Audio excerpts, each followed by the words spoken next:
السلام علیکم ورحمۃ اللہ وبرکاتہ۔ آج ہم صدقہ کے بارے میں بات کریں گے، جو اللہ کی خوشنودی حاصل کرنے کا بہترین ذریعہ ہے۔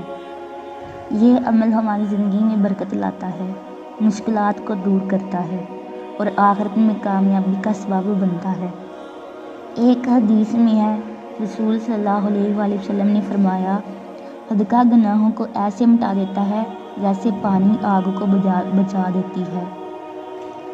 صدقہ کا مطلب صرف مال دینا ہی نہیں، بلکہ ہر وہ عمل جو کسی دوسرے کے لیے آسانی پیدا کرے صدقہ کہلاتا ہے۔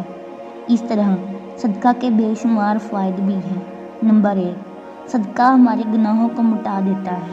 نمبر 2، آپ صلی اللہ علیہ وآلہ وسلم نے فرمایا، صدقہ اللہ کے غضب کو ٹھنڈا کرتا ہے اور بری موت کو روکتا ہے۔ نمبر 3، صدقہ کرنے سے مال کم نہیں ہوتا بلکہ کئی گنا بڑھتا ہے۔ نمبر 4، دوسروں کی مدد کرنے سے روحانی سکون حاصل ہوتا ہے۔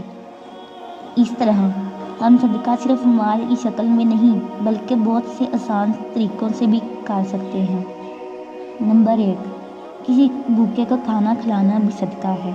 نمبر 2، کسی بیمار کی عیادت کرنا بھی صدقہ ہے۔ نمبر 3، کسی غریب کی ضروریات کو پورا کر دینا بھی صدقہ ہے۔ نمبر 4، کسی کے لیے دعا کرنا بھی صدقہ ہے۔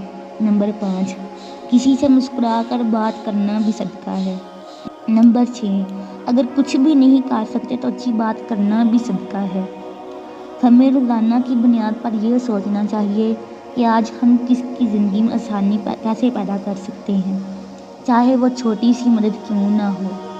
مثلاً کسی کو راستہ دکھانا، کسی کو تسلی دے دینا وغیرہ بھی صدقہ ہے۔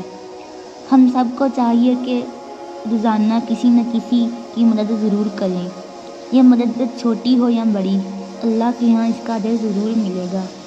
کوئی ایک نیکی چن لیں، مثلاً کسی کو کھانا کھلانا، کسی کو دعا دینا یا کسی کے ساتھ اچھے اخلاق سے پیش آنا۔